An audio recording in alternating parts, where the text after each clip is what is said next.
अरे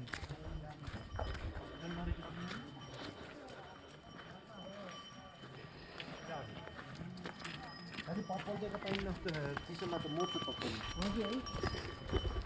तुमचं चालू मी काय